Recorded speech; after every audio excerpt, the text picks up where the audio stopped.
folks, in this video I want to tell you how to play Mothership. But first, what is Mothership? Mothership is an RPG system by Tuesday Night Games, first released in the year of our Lord 2020. Full 44-page long game handbook is available for the reasonable price of free on www.mothershiprpg.com. Given my personal experience, this system is basically a bastard child of Alien RPG game by Free League Publishing and Call of Cthulhu by Chaosium. It takes the science fiction horror vibe and setting from Alien and the core 1d100 base mechanics from Call of Cthulhu, cuts all the fluff and world building, and just expects you to figure it out by yourself. But for real, what does Mothership offer in terms of solid information on world building? In all seriousness, very, very little, for good or ill. That's one of the reasons I would place this game somewhere in the realm of the OSR, or old school revival games. It is rules light and assumes that you will know what to do with it. Have you seen the Alien movies? Have you seen Event Horizon? Have you played Dead Space? Fine, you'll figure this out. This is a science fiction game set in an unfriendly and unforgiving world. Space is vast, cold, and full of terror. There are androids, aliens, different dangerous planets, old space station, and at the end of the day, sometimes the worst thing you can encounter is other people. That's pretty much it. That sums up the world building of Mothership. Moving on, the rules. For the majority of this video we'll be staring at different sections of the character sheet. This is not only because I'm lazy. Those character sheets are in fact secretly charts. Do you see those lines? And those little numbers? Yep, these are steps of making your character and dependencies between those steps. Pretty cool if you ask me. So let's just go ahead and create a character following the character sheet. Step 1. First off, we roll for stats. We roll 6d10 for each, which gives us an average of 30. There are 4 basic stats in Mothership. Strength. How able-bodied are you? Lifting, pushing, hitting things, etc. Speed. How quickly you can act and react under pressure. Intellect. How knowledgeable and experienced are you? And combat. How good you are at fighting. Those are your core characteristics in the game. When facing a challenge, you will roll a 1d100. In order to be successful, you need to roll a result that is lower than the value of a given stat, just like Call of Cthulhu. Example. You want to force open a door. Your strength is 35. You have rolled 51. You needed to roll 35 or under. You failed. You will need to find another way. Step 2. Once we have those stats figured, we can pick a class. There are, again, only 4 classes in the game. Teamster, Scientist, Android, and Marine. Teamsters are rough and tumble crew and workers out in space. If Ripley from Aliens is your hero, you want to play as a Teamster. Scientists are doctors, researchers, and anyone who wants to slice open aliens or infected crew members with a scalpel. Androids are a terrifying and exciting addition to any crew. They tend to unnerve other crew with their cold inhumanity. Marines are here to shoot bugs and chew bubblegum. They're handy in a fight and good when grouped together, but whenever a Marine panics, it may cause problems for the rest of the crew. Your class determines your initial saving throws. Saving throws work similarly to D&D and myriad of other RPGs save rolls. Those are rolls that represent characters' passive reaction to what's happening in the game, determined by the GM, who, by the way, is called a warden in Mothership. You have four saves: sanity, fear, body, and armor. Sanity is your ability to explain away logical inconsistencies of the universe, rationalize and make sense out of chaos, detect illusions, mimicry, and think quickly under pressure. Fear is how well you can cope with emotional trauma, and covers not only fear, but also loneliness, depression, and other emotional surges. Body is your reflexes, how well you can resist hunger, disease, or any other organism that might attempt to invade your insides. Armor is how resistant you are to damage sustained during combat, whether that be through bullets, claws, teeth, etc. For now, let's pick a class Teamster and move on. Step 3. Now onto skills. Each class comes preloaded with some relevant skills which can help you perform better at different challenges. Additionally, each class has a number of points to spend on other skills during character creation. As a Teamster, you get skill 0G, Mechanical Repair, and either Heavy Machinery or Piloting, I believe. On top of that, you get 4 points to spend in the skill tree. There are 3 tiers in the skill tree: Trained, Expert, and Master. Each tier represents a higher level of expertise and specialization and has a rising price associated with it. Trained skills cost 1 point and give you 10% bonus. Expert skills cost 2 points, providing 15% bonus. And master points cost 3 for a bonus of 20%. Let's take an example of piloting. As a Teamster, you can choose this skill for free. Let's do it. You still have 4 points to spend, so let's invest in astrogation. Having spent 2 points on that expert skill, now you have 2 points left.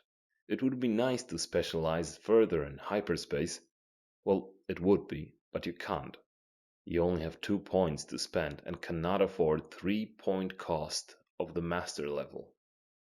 Let's spend the remaining 2 points on some other helpful skills: heavy machinery and first aid.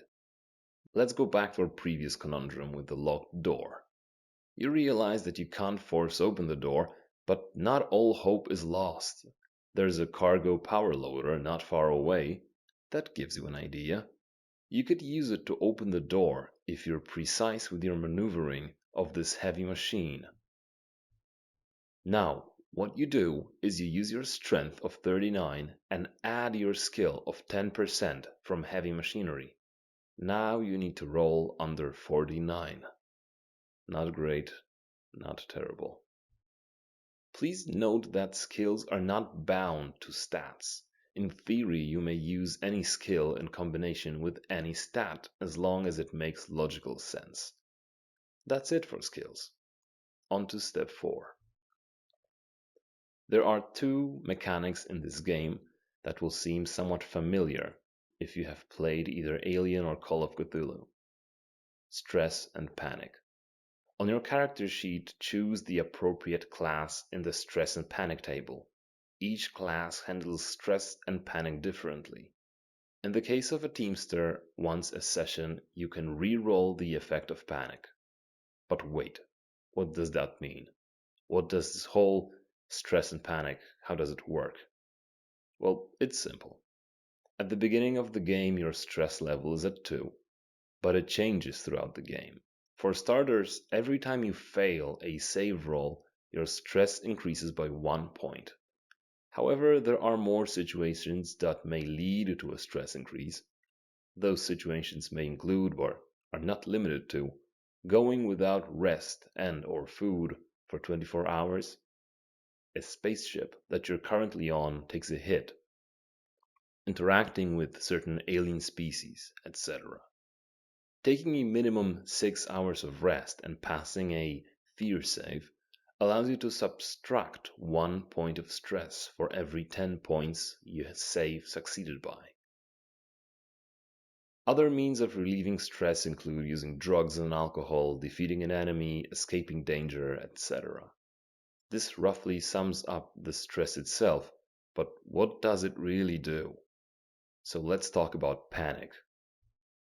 A panic check may be called for by GM, aka Warden, when a particularly dramatic event takes place. Examples include encountering a terrible alien creature for the first time, losing more than half of your total HPs at once, rolling a critical failure of any kind on a save roll. When a panic test is called for, you need to roll 2d10. In order to pass, you must roll over your current stress point. If you pass, you relieve 1 stress. However, if you fail, you roll 2d10 once again and add your current stress level to the result. The total number determines the panic effect your character will suffer. The higher number, the worse the effect. Examples of panic effects are varied and range from positive, such as gaining an advantage on a roll due to your laser focus, to mildly negative, such as gaining 1 stress point, to cripplingly negative, such as becoming catatonic for a period of time, to terminal, wherein you suffer a heart attack and die. This sums up stress and panic. Let's go back to what remains on the character sheet. Step 5. Equipment, trinkets, and patches. Your character starts with one of 4 basic equipment packages. You can freely choose between excavation, exploration, extermination, and examination. Additionally, you roll for a random trinket and patch. Those are just for fun and flavor. Lists of patches include such treasures as Welcome to the Danger Zone. Step 6. We're almost done. Just write in your resolve starting at 0, your maximum HP, which is your strength multiplied by 2, and roll for your starting credit, and your character is ready to die. Man, game over, man. It's game over. But before you go, let's skim through a handful of topics not covered in the character sheet. It won't take long. First things first, critical success and critical failure. Whenever you roll doubles, meaning the number on both dice is the same, example 11, 22, 33, 44, etc., this is a critical roll. When you roll below the threshold, i.e. passing a crit, this is a critical success. When you roll above the threshold, i.e. failing with a crit, it's a critical failure. Second thing, advantage. Advantage works exactly the same as in Call of Cthulhu.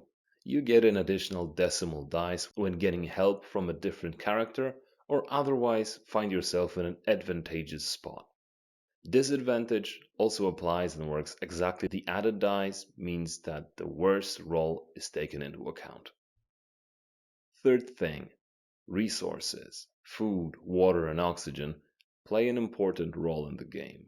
Going without food and or water for a prolonged period of time results in disadvantage, and with time passed, death. Rules for limited oxygen and how it ties to life support modules on a given spaceship or a space station are quite detailed, but suffice to say that the more living, breathing organisms there are, the quicker oxygen is depleted whenever the life support module is damaged or the hull is breached. The oxygen becomes scarce. Negative effects of the situation vary and escalate over time, ranging from disadvantage to potential loss of consciousness to death. Remember to make sure that you have something to breathe. Last but not least, before you go, combat. As usual in role-playing games, surprise plays a role. When called for, make a fear save. If you failed, you are surprised and there is a bonus round for the enemy. With surprise out of the way, let's talk about initiative. Initiative is determined with a speed check. Whoever passes their speed check goes before the enemy. Whoever fails goes after the enemy. Specific skills such as tactics or command can give bonus dice in this check, either to a specific person or all crew members. Combat is divided into rounds, and rounds are divided into turns. Sounds familiar, doesn't it? Each turn takes about 10 seconds of game time. On your turn, you can take 2 significant actions. Now, what is a significant action, you ask? Well, examples include attacking, bandaging a wound, maneuvering a vehicle, reloading a weapon, running, throwing something, operating a computer terminal. At the end of the day, the GM determines what is or is not a significant action. I assume everyone wants to hear about attacking, so here we go. Attacking is a specific kind of significant action performed by rolling an opposed check. In ranged combat, the attacker makes a combat check against the defender's armor save. If the attacker succeeds, they roll their weapon's damage. In close quarter combat, the attacker makes a combat check as usual, but the defender can decide whether they want to oppose that roll with the armor save, another combat check to counterattack, or body save to try to run away. If the two characters are wrestling or grappling, that would be an opposed strength check. Whenever you lose an opposed combat check, you take damage, which is subtracted from your health. If the hit was a critical success, or if you take more damage than half your max HP in one hit, you'll need to make a panic check. Whenever you reach 0 health, make a body save. Failure means you die. Success means you lose consciousness. A roll later determines whether your recovery will be swift or even possible. Once out of combat, you can heal once per day by rolling a body save. I guess this kind of covers the basic rules of Mothership. I mean, there's definitely more rules covering weapons, ranges, armor, hiring mercenaries, spaceship mechanics, and a bit more. If you're curious, I would advise to grab a handbook from, again, www.mothershiprpg.com. Or even better, drop $1 to the good folks at Tuesday Night Games. I wish you a good night.